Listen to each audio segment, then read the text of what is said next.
Oleh tu nak bersama kota Huntanang.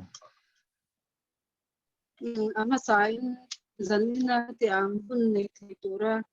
min bo sa tu tele pathian chunga lompu kasia kam te kathiam lova seidan tur pe kathiam lova min anga icha min lo thiam sak mei turin ka nge to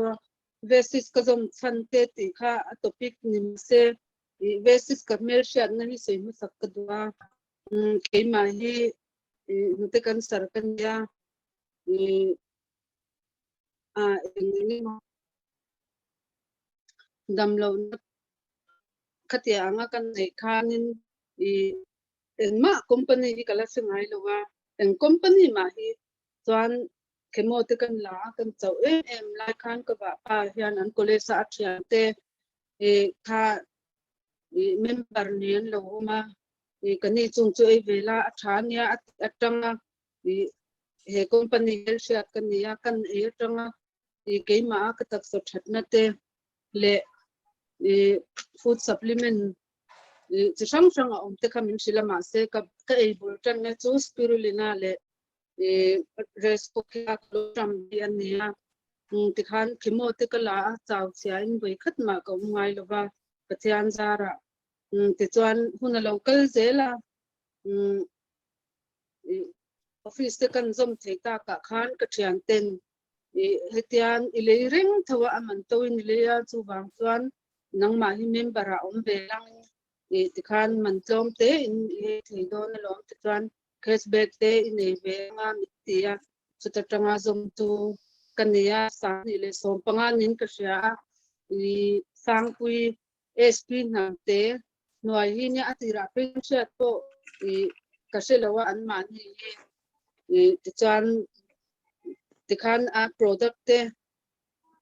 kan mel shata ale kabute kan le kan siara ti khan keima in ka irim boka keima a thatna kha ka tho pui ten an lo muwa office ti khan an lo du ve a ti chuan ma du ite sang pui te hian min ya member te downline tu te jong ve lan te ka thiam si lo ka tia nakina thiam ve mai ang min te ya min fui na sa thia training te po kanina te po min nei pui ya la tiang khan ma se mithil se chakli kanya ma se ka sia to ram to se ve em ni what thu lova fan tu ya basic doctor te min ti ve khop kanya fi sa po chu tu alam na enjan ni an ti po yan en mi lo yan ami an se mat alam na sa te po se ve ti hopian kalau en lo ve chang ti chuan vestis ka dom than tu ki mai an product ate athat zia ka sia ta bang le an food supplement te athat zia ka sia ta banga he company hi zom kun to kem yan ka thir lova doctor po hi karon kha to khop me ka check up cha po hian doctor ten chu eila anti pon chu mi company mi chu ka eya katia chu tiang e thei chuan tha lom min ti mai zela ke ma hian atur hi kain doctor chop ve top me ni Vale. ti cha thatna hi ka se chiang katia ke ma ni chung kwa po Alzheimer sa ya chung te po chu doctora kan be donga versus company hi tilang lang in i thai he mang katia ti chuan thum ke tira alvera le colostrum le amla ke tira he thum ni to thum yan apum pil sa hi achwa ngal to lo chuan pakhat le a chuan jang taka ka sha chuan pasal ka tong wat wa lo lo se ni pasal te kan na tak salama har sanna boina ni te kan ni thina ni nam min te po kan lo be fo wa lu am thing na lo khoi pe ka ti ang kha ma se kan food supplement dia hi achiang le zolin ka sia alung lam athato lowa ulon si an enkol renga yang ati po kha hero le flex oil nge lovin kan etir ta chara thathum ai chuan alung kha pulon si makti kapina lo thacha kani ang te kha kan nia le food supplement hi taman an se englan se ai bari kan chung te enge pata an te te katia la ko pa te ko pa ti na te ko lo te ko pan ni kha versus company mi la chat wi nge yang doktora te ni kal na sa ko akatia chuanin amla le ai amin kan te yu sap chu mi kha ai char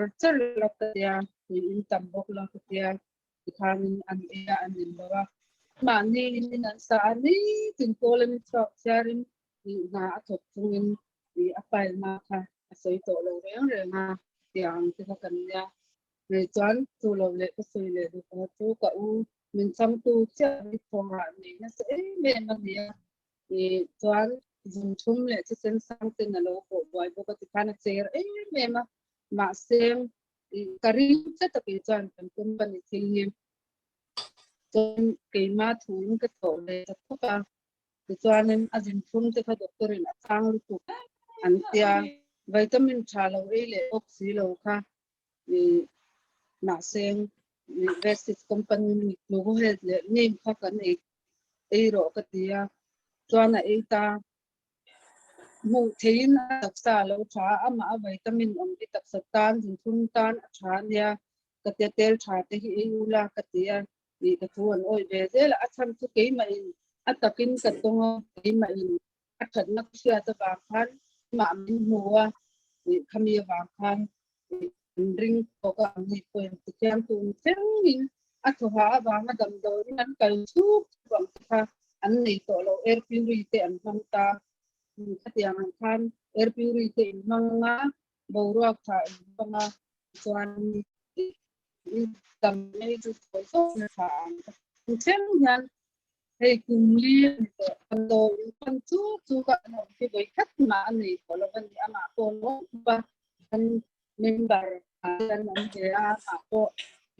product en engam te mang fit la door in chile dong tong khale to lo in company mi hi a mang ni man kwan poisa nang ma mi ya lo lut le ma kang te kha in ta na cha ka ti chi nan ni chuan tu lo tei tu chu atam nu tu tong kam ka thiam se ai do tan pun ka sei thiam bok si wa office ka thok tu te kon ke ma min an wa ka ei chin te an sia ban doi tha de mai ka thok tu te a to ka kan sar mu a to kan sar te an ron an ve ni na wa ti chuan ka thei am angin ka sei ve chi na ti chuan min bar ten ni ve a acha tia ka soi am thatu he lo hian an ei ve chi na ni an huwa ko an soi le ko hian an pa ve zela hian ke ma ko hi kan mit te hi acha lo ta I support te kan e chuan I support kan e tang doctor cover on le tar mit ko te ko alo ya palu chena am te ko kha re ta ma se I support tu ka hei tar to te tu chen hian ka e kala e tu hian food supplement ni ke ma tian jinga chili ka ya che jingkara chili ka ya e khama chan chili vel bo e ta chuanin chumla ya yanin ni khata voi kha e chi e le ta ke ma ringot po han supplement ni chi som vel ka e ni chu mai ba ka pasal panaw te hian an e ve boka tiang chi sang ni kan e ya member kaloni hi kawan ne ya kaloma min sil se tu office ka thian nu ma thri chunga le min bua en kim ma min bua pui chin tu ma du ile sang pui chunga hian a kalom ni ti ba khi se pui ka shlo kalom tak me ni chuan le tu lo ka soi le du pakhat chu voi khat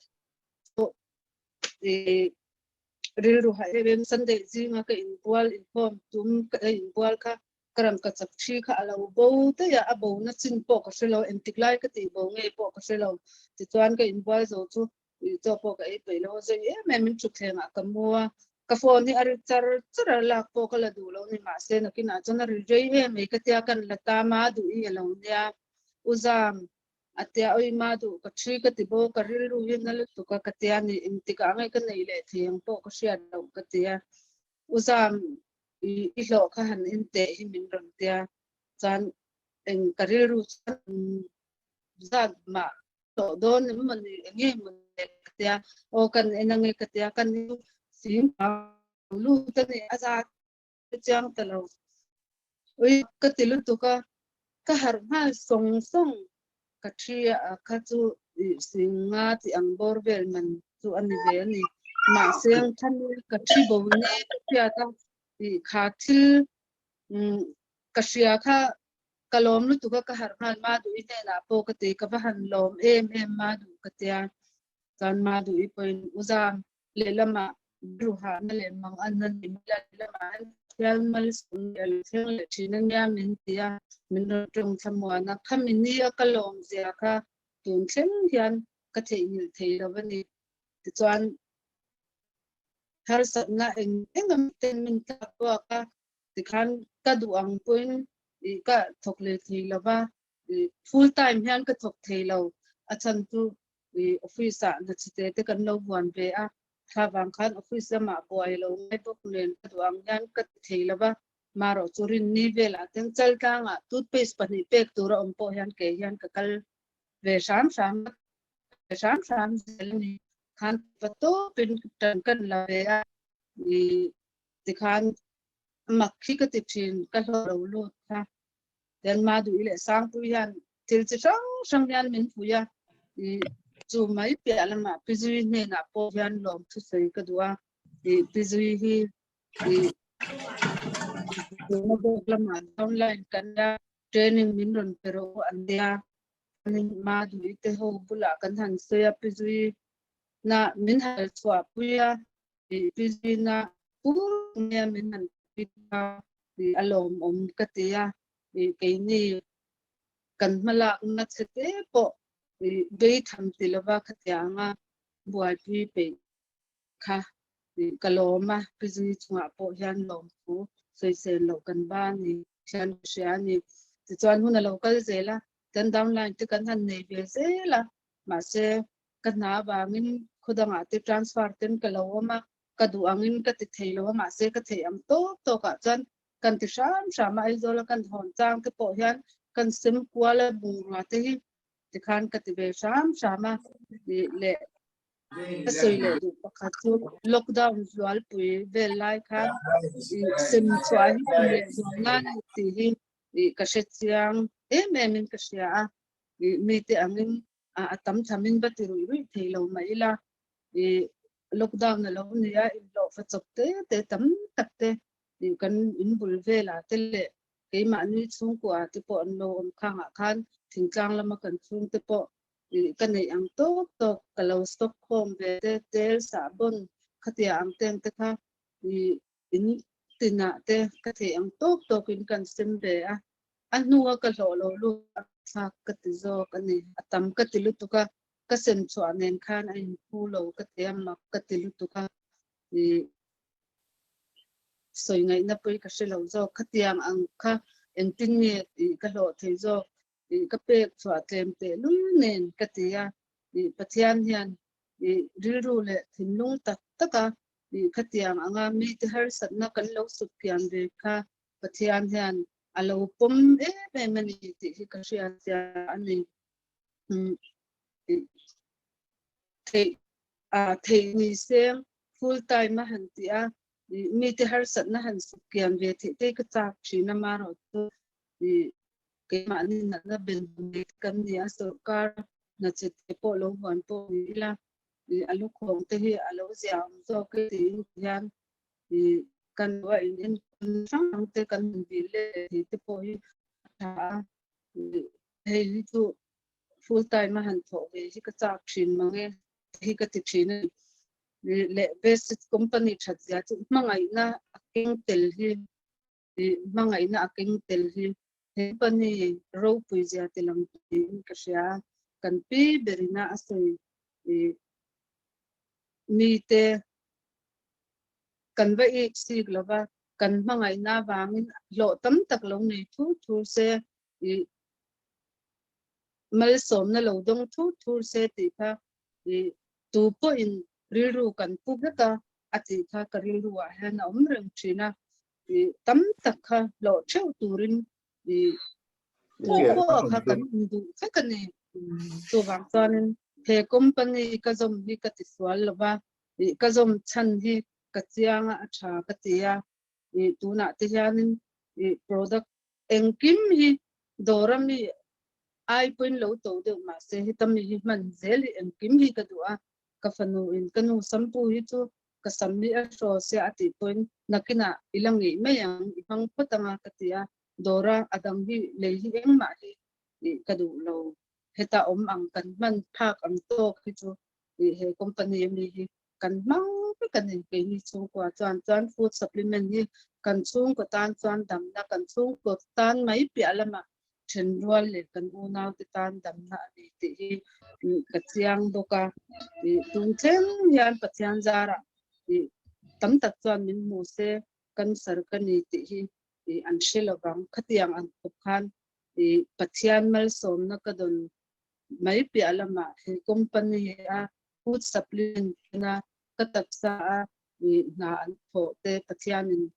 hen ka le ka inte pathian in mal soma he company thadzia tilang chiang tu hian keima na an tho ka ni ti ki ka shi chianga kalom bokani tin engim mai hi pathian mal som na atel pan engim mai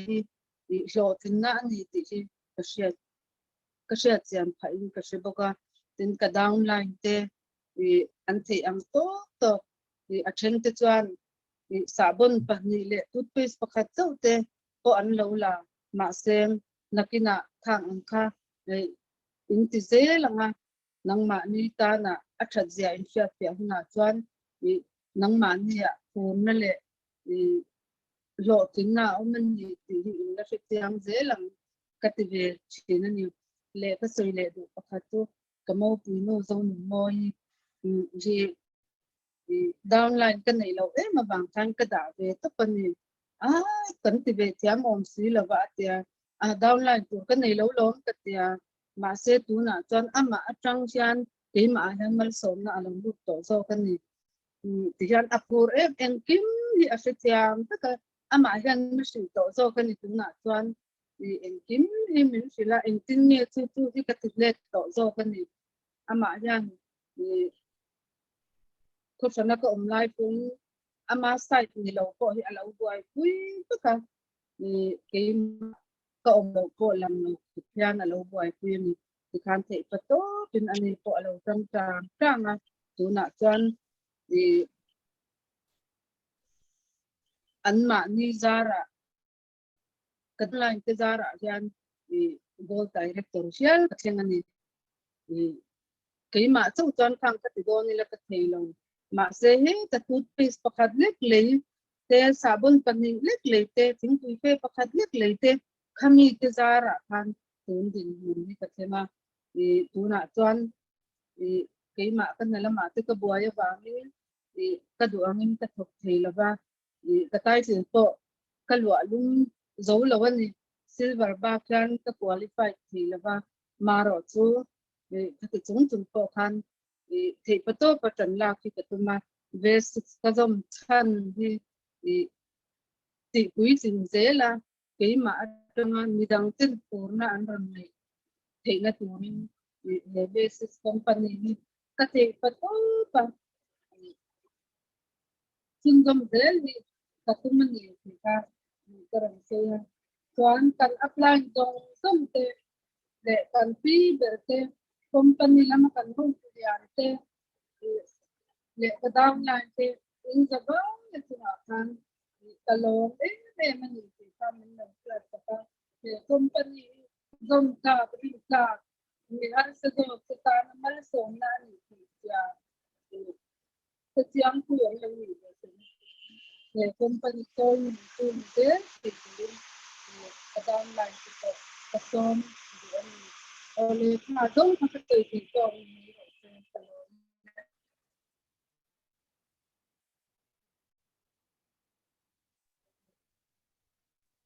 ole alom hle mai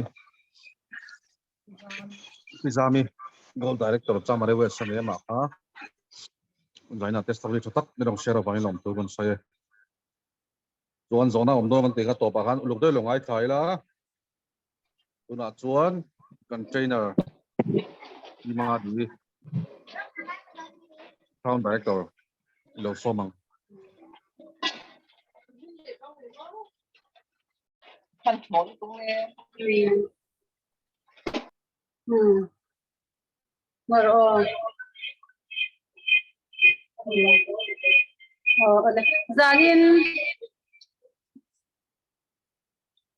Zalin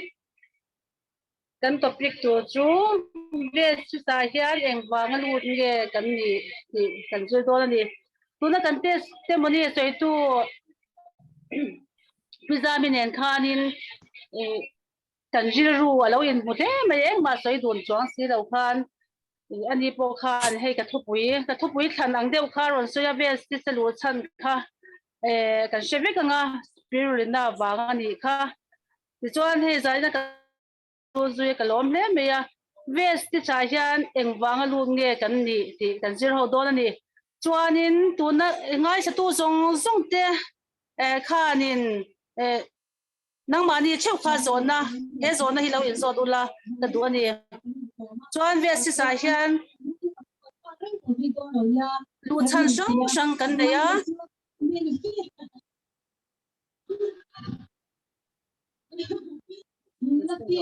zai ni internet lama boina kan nei deu wangi min lo sha thiam tle ma kan han kan thil share te lo ba tha deu ni pon min lo sha thiam do ne o am pen chu ma ki le ole kan lu chan sang a khan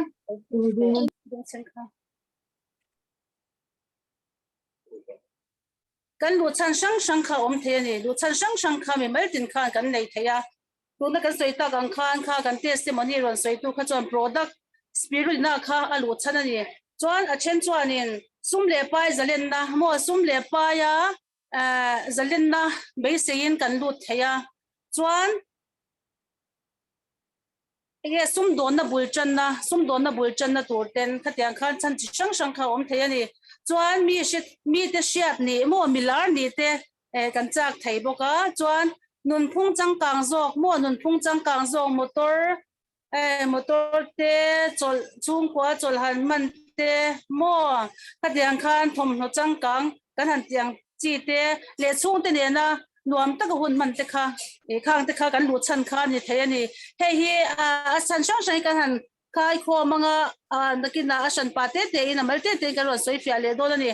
choi pakhat na khan sum le pai zalen na hi chuan huam zau thei me manga mi sum le pa ya kan niang nara kan ma mo tok sum le pa kan la lu na chuan he tu na kan han soi ta kha nge nun phung chang kang zok motor te chen na in ti te le chol na khatia ang chi zong kha thom no chang kang kan te kha sum le pa zalen kan le chuan kha na keng tel ve kan ni cái ma hi kan in soyanga cái po ni na taka chuan ka lu chan hi chu a product hi ani ma services plan hi lo cha me ma a product cái ma ni man tu lu si khan tu na chuain he company hi sum le pa zalen na min pe ka wangin khang zong kha product ani mai pia lama khang zong kha lo keng tel ve kan ni chuan machine kan in nang lawa sari le ti ai ni kan in nang lawa a chen chu je kan soi ta kan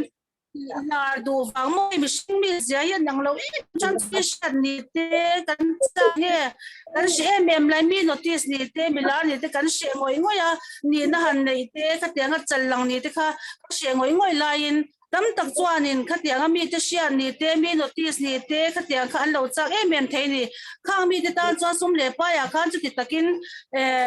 giờ sum lệ pa giờ lên nó khăn này liếm lâu mà sẽ khá mi tê khăn anh lụt chân kha anh chiang à anh lột lính thấu thấu anh đi, cho nên qua cả nhà nên quay mấy mà cái lột chân xia thì cái lột chân cái xia chân phốt chọn khá lột chân là cái anh lột lính ngay thế tụi lính thế tốt bên cái bề trên này anh đi nó tất cả cho nên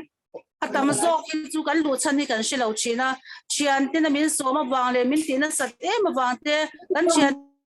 thì bỏ mình tu thế mình xong tu thế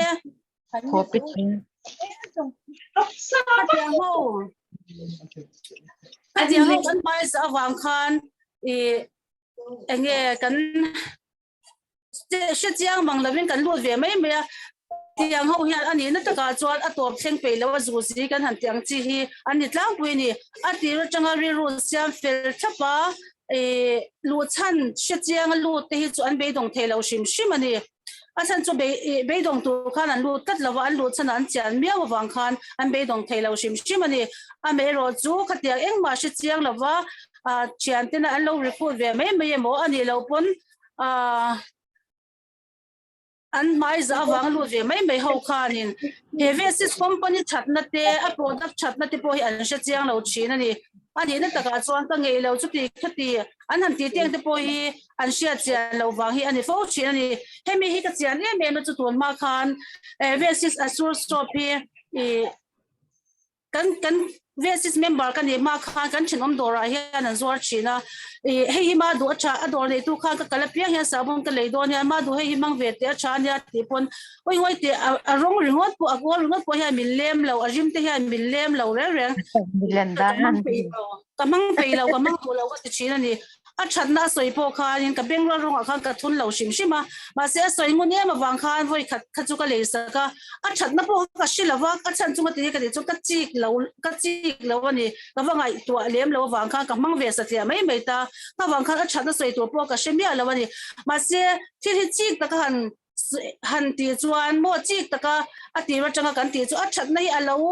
na se men kan product hi bel chiana dole me ma kan company product re hi aman ne na in mil tura siama ni ti achiang me mani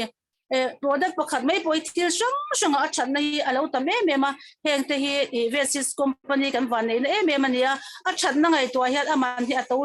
reng lova a eng product mai po hian bel chana dole me ma a ang hi chu hi a tak khani thei to lo sim sim atro a ngani chuan a tak tak kha van ni to lo ni chu kan te ang te po tam ta company tam ta kinan ron siam ma si amang tu te nge hian an mani bok hian kan company te tha ja hian ron soi le china ni chu wang chuan a ang ti ringot lavin kan company belchian dole mem kan tel te kan sabun te kan engkim mai hi a chat na hi ni tin hian a feedback hi midang ka changa han sia te hianin alo mo me mani chuan ni chi kan soi tak ang khan kan lu chan chi sang om kan ti kha chuan a chen chuan lar mo mi shat lo ni ten du a khang kha an lo ni pun an lom puyo me mani sum le pa ya khanin sum le pa ya khan zalin na lo ma se an lu chana khan an chianga khang te khan ngai san me ma mi ngai san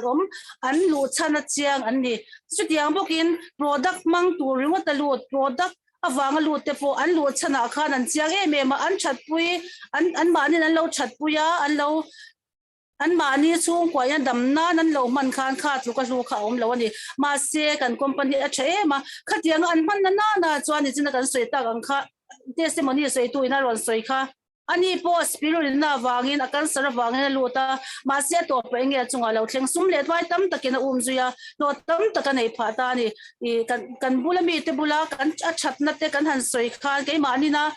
kan lok pui bai piala ma kha midang ta na mal som ni tura kan lok pui te kan dam na te kan han share che khan ke man ya mal som na kha le te lo luang lu ta ti chuan sum le pai kha min lo lo thei lo ani khatiang che khan mi sha du wanga lu te po khanin sum le pai na zui tho ni chu tiang chuan sum le pai zalen na wanga zalen du na wanga lu te po khanin khang zong kha aken telve kan ti kha sum le pai zalen na kan han ti hian mizo de chu kan la niam ma sum le pai ya po kan niam mani bazara kalila khoi muna po kalila tero kan thil du hi manzo do hian kan lei ngai lawang atu te po hi achan chun nam no pangte nam ret thei kan nia kan thil du ngoi kan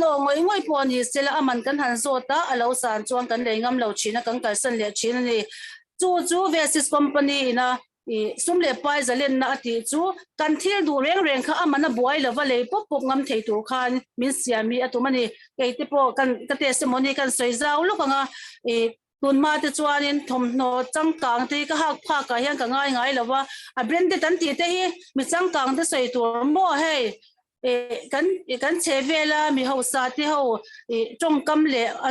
an thil le tur ka lo ngai chi ni ma se pathian khong aina zara tu na chuan kan duang kan thom no imbel tur te po kan duang zong kha chu kan lei ve thei to a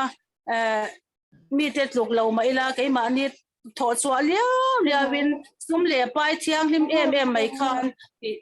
kan duang te kha kan lo lei ve thei to a hei ringot po hi a lu em ani chuan ramle namta na mi changkai ni mo ramle namta na mi changkai ni kha hei hi sum le pai zalen na kan le chuan ramle namta khan kan changkai lo thei lo wani tin chu ba ka versus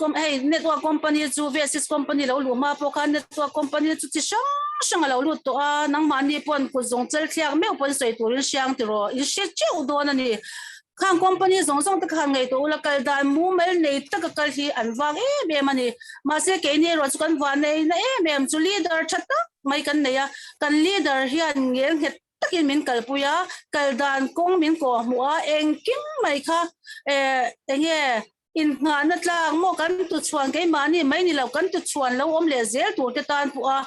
rin tlak tur hian min chera tum ma hei hi ke mani versus company chau po hian kan hlok pui lo kan leader nei chathi company dang hian tu na hian min en ton na sa ma kan pi mi riam el shang chala wang hianin tu na hian mi tam tak network versus chau ni lo company dang tam tak hian e zon na chatta kan nei ani hi ka ti venga mani chuwang chuan versus te pe hi chu kan van nei ma a thom ri wa a sir chang lo ngai thatu te ma ina lok puina na lo man chuan ke ni a chhung om te tan phei chuanin kan van nei na hi an se ma ni kan in versus ani na taka chuan versus cha hian mizoram chunga lungat po hian nuai chuang hloi mi tam tak kan om to ni tuna hian sarkar hianin ke ni ho hian na hi kan dil don lo reng chu ti ne kin enge har satna tu kan sianga mani luka te po he tu na te po le thawa covid awangin har satna tam tak kan to ka ma se chu ti lai po chuan versus company chuan air purifier remote po somruk le pakhat ZMC a khan kan pa pe ni khamo kan chawa chan rual na in kan tho khomin chu mai ni lovin chan puina anwai ni chuang kan pe boka khatia ang khanin ramle nam tang khain heavy assist company hi achangka ma kan tho lok ve mani chuan kumtin hian mi har sa te ne na mo khatiang khan damdo in sang ate cancer hospital ate tikhan air purifier de kan da sum le pai chan pui ngai khatiang khan kan tho pui te le kan tho pui ni lem lo te a po kumtin hian chan pui na kan sem chuak china ni chung te po chu sum le pai zalen na ina ken tel ani a sum le pai mi an zalen lo chuanin sum le pa kan nei lo chuan mi te ta na mai so na ni te hi har se em china ni chu wan chuan khang zong kha ram le nam ta na mi changkai le mi chuan om mi rin om ni tur po hian khang zong te kha kan sia tanga ya sum le pai zalen na kan nei lo chuan mi dang te ta na mai so na han ni te ke ni ai har se so khan chan pui te kha har sa china thelo china ni chu wang chuanin sum le pai zalen na thiang him taka ru na pakhat ma om lo mo sum thiang him na tu pathian shat pui in ti tang pathian shat pui tla ka he tiang kan lo thok chwa khi alo mama hei kan tum chuan kan zawa hin kan thei vekani chuan machine te ma son tur kan ni kan thi ma chuan ni tin hian zir lai zir tur om thina ni chu kan sheve kang ti ro zir na sikula kal kher lo mai la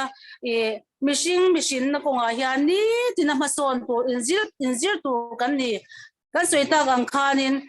heavy assist company a hian heavy assist company hian sum le pai zalian na mai min pelawa ma son na tam tak min pe ni hei tu na te po in ma ke ka ron ding ta in ma thu ka ron soi ni chu amak ro ama chuain Sunday school a chan tura min ruat po hian in ka chan ngam lo ka in khom lo pa china bia ina po in khomila anung ka chua anung kil chu tiang chi chu ka nia mi sia tlaw me mi notice tlaw me in kil toi ka ni chu mo ka melen a hian ka zak zuma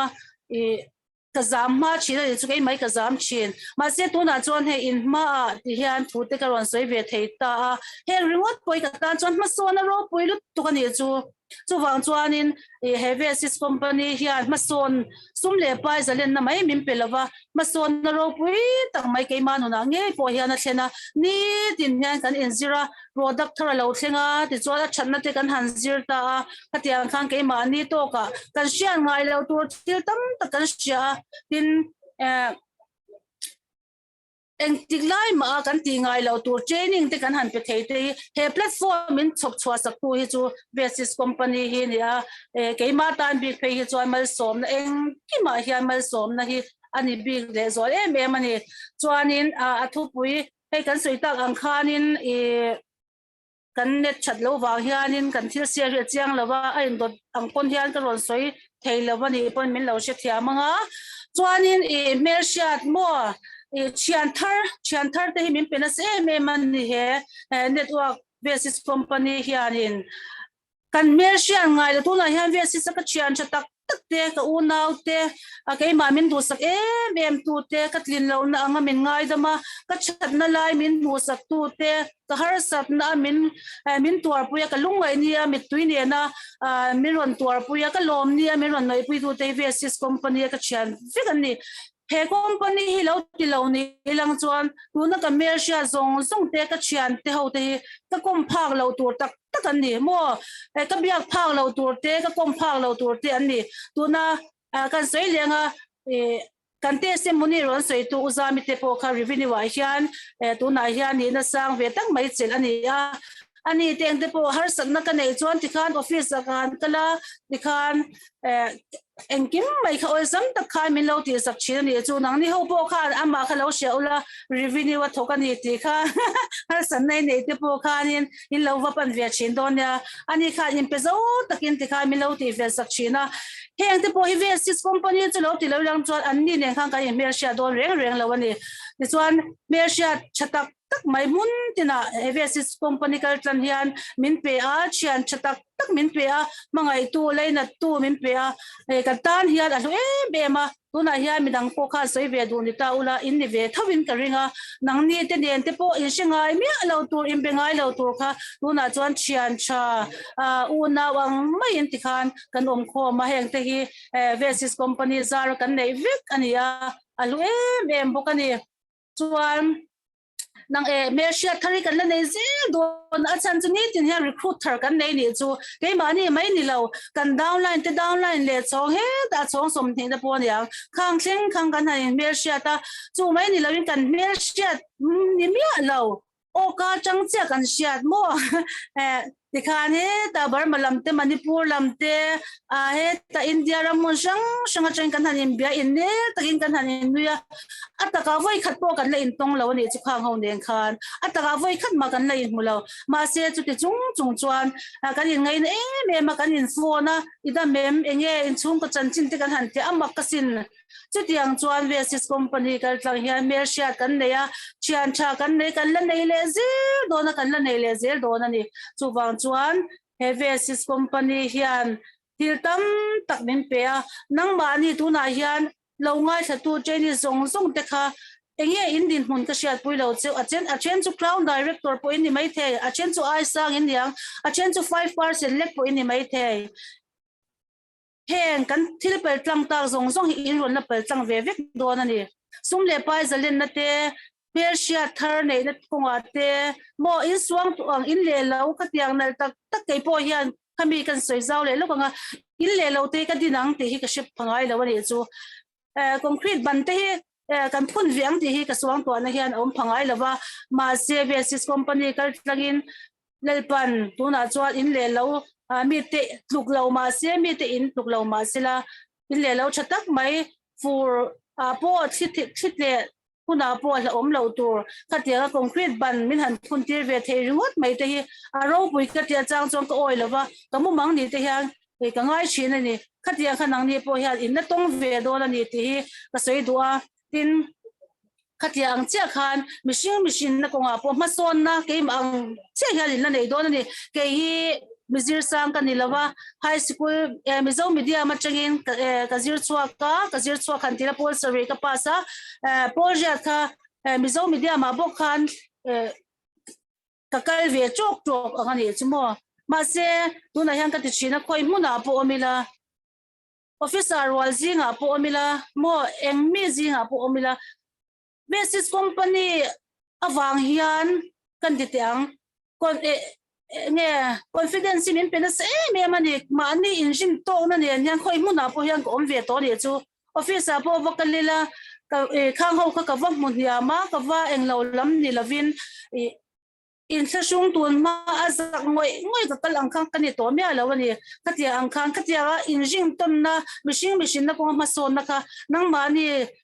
po hian in nei ve the ni ti hi ka shi chiang me ma nin chu tiang nei ve tur po chuan du sakna ka hlan chewa zaina training local zong te lalpan mal som che usela in lu chan kha she chiang tur hian ka du ngoi chewa in lu chan kha enge product ani em din ming than na nge sumle pa ya zalen na nge mo machine na ko ma son na nge khang zong kha she chiang ula kong khat chawa in lu chan in shia chan pon a zong khat in nei don ti kha ka shil du cheu ni product in lu chan ni pon product a chan na she tur kho pa nang mani chung kwai na in mana a chan na in shia te nang mani chung kwai na in chat pui na te midang ne na in sel chuan sumle pai selen na kha na nge don cheu chu tiang bokin mo machine na ko ma son du taka in be chuan a to pa chuan sumle pai selen na khan a don tho bok cheu ti ha ka sei dua tin lar du wanga mi ta sian ni du wanga in thokani pon theito pa in tho chan she chianga in ti ani chuan a to pa sumle pai selen na khan a zui don tho cheu ti kha chiang takin ka shil du cheu ani ti chuan zai na hian training local zong te pathia mal som fik cheu sila tuna kan thu soi zong kha in thil lunga lalpan atharin mal som sila in tumram theng fik turi in zawa in du sakna kalhan mol tawni ole kha du tong mai la zai tan chuan kalome đây rau pin thế này lẽ tu nè chuan zona hun ngalon pang le tonga angai tha te tan a tha an ti mo soi holok te video te khon jila